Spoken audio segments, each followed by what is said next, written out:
La personne la plus calme dans la pièce est souvent la plus dangereuse. Pas dangereuse parce qu'elle crie, pas dangereuse parce qu'elle menace, dangereuse parce qu'elle te voit, complètement. Pendant que tu parles, que tu t'agites, que tu cherches à exister, elle observe. Et elle comprend déjà à qui elle a affaire. Tu as déjà croisé quelqu'un comme ça? Quelqu'un qui parle peu, qui ne se justifie jamais, qui reste stable même quand tout s'emballe autour de lui. Et tu t'es demandé, c'est quoi son secret? Ce n'est pas un don, ce n'est pas de la chance, ce n'est pas de la froideur. C'est une discipline. Une discipline que les stoïciens pratiquaient il y a 2000 ans et qui est peut-être la compétence la plus rare et la plus puissante que tu puisses développer aujourd'hui.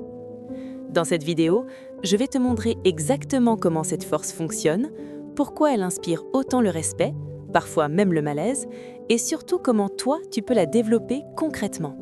Mais avant, laisse-moi te parler d'un homme qui était esclave, et qui était pourtant l'homme le plus libre de son époque. Son nom, c'est Épictète.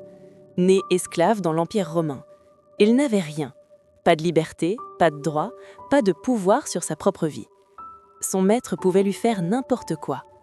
Et un jour, pour le tester, ou peut-être juste pour s'amuser, son maître lui a tordu la jambe. Épictète n'a pas crié. Il n'a pas supplié. Il a regardé son maître et il a dit calmement « Tu vas la casser ». Le maître a continué. La jambe a craqué. Et Épictète a dit « Je t'avais dit que tu allais la casser ». Pas de rage, pas de larmes, pas d'effondrement. Juste du calme. Pourquoi? Parce qu'Épictète avait compris quelque chose que la plupart des gens ne comprendront jamais. Il y a ce qui dépend de toi et il y a ce qui n'en dépend pas. Sa jambe, elle ne dépendait pas de lui. Ses réactions, elles lui appartenaient entièrement. Et c'est précisément cette maîtrise, cette capacité à rester stable quand le monde essaie de te faire craquer, qui a fait d'Épictète, un esclave, l'un des philosophes les plus respectés de l'histoire. Retiens ça, parce que tout ce qu'on va voir dans cette vidéo part de là. La plupart des gens se trompent complètement sur le calme. Quand quelqu'un parle peu, on se dit « il est timide », « elle manque de confiance », « il est bizarre », « elle est froide ». Mais voilà ce qu'on ne comprend pas. Il y a un silence très faible et un silence très fort. Le silence faible, c'est quand tu ne sais pas quoi dire. Le silence fort, c'est quand tu sais quoi dire, mais que tu n'as pas besoin de te précipiter. Et ça change tout. Parce que dans une conversation, la majorité des gens ne supportent pas le vide. Ils remplissent l'espace, ils expliquent trop, ils se justifient, ils veulent être aimés, validés, compris. Et sans s'en rendre compte, ils se révèlent. Sénèque l'avait compris. Il disait « Parle peu, mais parle bien ». Pas pour paraître mystérieux, mais parce qu'un mot posé a 100 fois plus de poids qu'un discours nerveux. La personne calme fait l'inverse de tout le monde. Elle laisse parler, elle écoute vraiment. Elle observe les réactions, le ton, les hésitations, les intentions. Et pendant que les autres essaient d'impressionner, elle comprend déjà à qui elle a affaire. Celui qui parle le plus donne souvent le plus d'informations. Celui qui observe garde l'avantage. Regarde dans la vraie vie. En entretien, en réunion, en conflit, en négociation, la personne qui parle trop finit souvent par se fragiliser. Elle se justifie, elle en dit trop, elle cherche à reprendre le contrôle avec des mots. Mais plus tu te justifies, plus tu montres que tu as besoin que l'autre te valide. Les gens calmes utilisent moins de mots, des phrases plus simples, plus posées, et surtout, ils n'ont pas peur du silence. Parce que le silence a un effet très puissant. Il met l'autre face à lui-même. D'un coup, ce n'est plus toi qui cherches à remplir l'espace, c'est lui. Et à ce moment-là, le rapport change. Et ce que je vais te montrer maintenant, c'est peut-être le point le plus important de toute cette vidéo. Beaucoup de gens connaissent la théorie du calme, très peu savent quoi faire concrètement quand quelqu'un essaie de les faire craquer. Je t'explique dans 30 secondes. La deuxième chose que les gens calmes ont comprise, le vrai pouvoir, ce n'est pas de répondre vite, c'est de ne pas réagir trop vite. Ça paraît simple, mais c'est énorme. Parce que la majorité des gens fonctionnent au réflexe. Quelqu'un les attaque, ils répondent tout de suite. Quelqu'un les provoque, ils montent direct en pression. Quelqu'un les critique, ils veulent se défendre immédiatement. Mais réagir à chaud, c'est presque toujours perdre la maîtrise. Marcus Aurèle, empereur de Rome, l'homme le plus puissant de son époque, écrivait dans ses Pensées pour moi-même : « Tu as le pouvoir sur ton esprit, pas sur les événements extérieurs. Comprends ça et tu trouveras la force. » Un empereur qui se rappelait à lui-même chaque matin de ne pas réagir sous émotion. Si lui en avait besoin, toi et moi, on en a besoin aussi. Parce que quand tu réponds sous émotion, tu dis souvent trop. Quand tu réponds sous pression, tu dis souvent mal. Et quand tu réponds juste pour gagner, tu perds souvent le respect.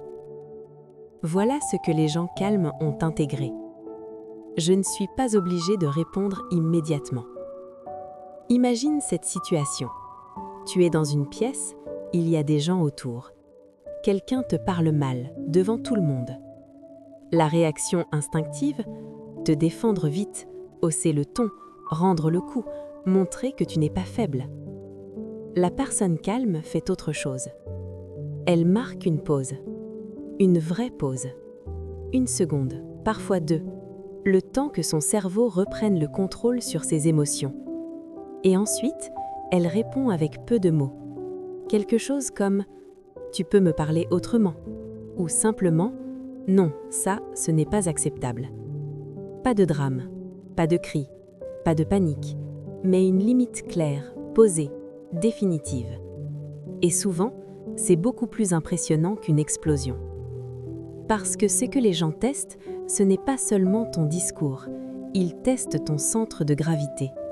Ils veulent voir, est-ce que je peux le faire sortir de lui-même ?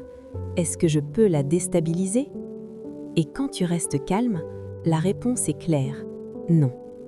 Troisième chose que les gens calmes ont comprise, être difficile à lire, c'est une protection. Un bavard, tu le comprends vite, tu sais ce qu'il pense, ce qu'il ressent. Tu sais souvent comment l'influencer. Mais quelqu'un de calme, c'est plus compliqué. Il ne livre pas tout. Il ne cherche pas à se vendre. Il ne met pas toutes ses émotions sur la table. Et dans un monde où tout le monde expose tout en permanence, ses opinions, ses réactions, ses états d'âme, ses blessures, ça devient rare, presque étrange. Donc oui, le calme peut mettre mal à l'aise. Pas parce qu'il est arrogant, mais parce qu'il est stable. Et la stabilité aujourd'hui est presque intimidante. On est tellement habitué aux gens qui s'agitent, qui réagissent, qui se justifient en permanence, que quelqu'un de posé paraît presque hors système. Épictète appelait ça « garder la citadelle intérieure ». Ton monde intérieur est un espace que personne ne peut envahir, sauf si tu les invites. Et cette stabilité envoie un message très fort sans dire un seul mot.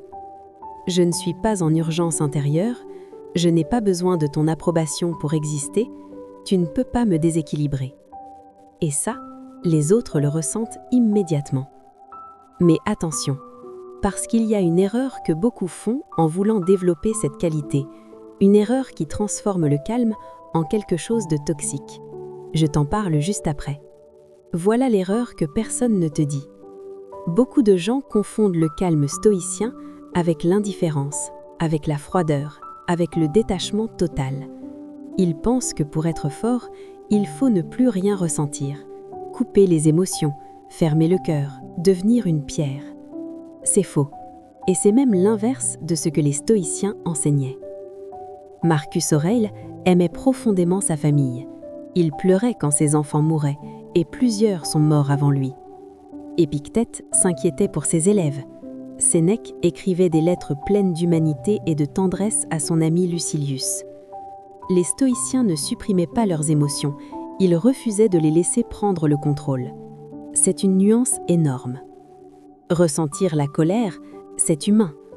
Laisser la colère décider à ta place, c'est là que tu perds. Ressentir la peur, c'est normal. Laisser la peur dicter tes actions, c'est là que tu te trahis. La vraie force du calme, ce n'est pas l'absence d'émotion, c'est la capacité à ressentir sans être emporté. Un arbre dans la tempête ne coupe pas ses racines pour ne plus sentir le vent, il les enfonce plus profondément dans le sol. C'est ça le calme stoïcien. Des racines profondes, pas un cœur mort. Et c'est précisément pour ça que le calme inspire autant de respect. Beaucoup pensent que pour avoir de la présence, il faut parler fort, prendre de la place, être visible. En réalité, pas forcément. Dans un groupe, celui qui parle le plus n'est pas toujours celui qu'on écoute le plus. Très souvent, la personne qui marque les esprits, c'est celle qui parle peu, mais juste. Parce que quand quelqu'un est calme, ses mots prennent plus de poids. Quand quelqu'un est posé, sa présence devient plus solide. Le calme dit quelque chose sans parler. Je ne suis pas en urgence intérieure, je n'ai pas besoin de prouver en permanence. Je peux rester stable même si tout s'emballe autour de moi. Et ça, inconsciemment, les gens le ressentent immédiatement. Mais attention, parce qu'il y a une erreur que beaucoup font en voulant développer cette qualité, une erreur qui transforme le calme en quelque chose de toxique. Je t'en parle juste après. Alors récapitulons. Le calme n'est pas une faiblesse déguisée. C'est une force rare, construite de l'intérieur. La personne calme observe quand les autres parlent. Elle ne réagit pas à chaud quand les autres explosent. Elle est difficile à lire quand les autres se livrent entièrement. Elle ressent ses émotions sans les laisser prendre le volant. Et sa présence parle pour elle, même quand elle se tait. Épictète était esclave. Marcus Aurèle était empereur. Deux vies aux antipodes. Mais tous les deux avaient compris la même vérité. La seule chose que personne ne peut te prendre, c'est la maîtrise de toi-même. Et cette maîtrise ne se développe pas du jour au lendemain. Elle se construit chaque jour, dans les petites situations. La fois où tu veux répondre à chaud, et tu attends. La fois où tu veux tout expliquer, et tu gardes le silence. La fois où quelqu'un essaie de te faire craquer, et tu restes là, ancré, immobile. C'est ça, le travail. Pas spectaculaire, mais profond. Si cette vidéo t'a apporté quelque chose, une idée, une prise de conscience, une phrase qui a résonné, alors abonne-toi, parce que c'est exactement ce qu'on fait ici, sur cette chaîne. On creuse, on va en profondeur, on ne cherche pas à impressionner, on cherche à transformer. La prochaine vidéo arrive bientôt, et elle va te parler d'une autre qualité que les stoïciens considéraient comme la base de tout. Quelque chose que tu pratiques déjà, mais probablement pas de la bonne façon. À tout de suite.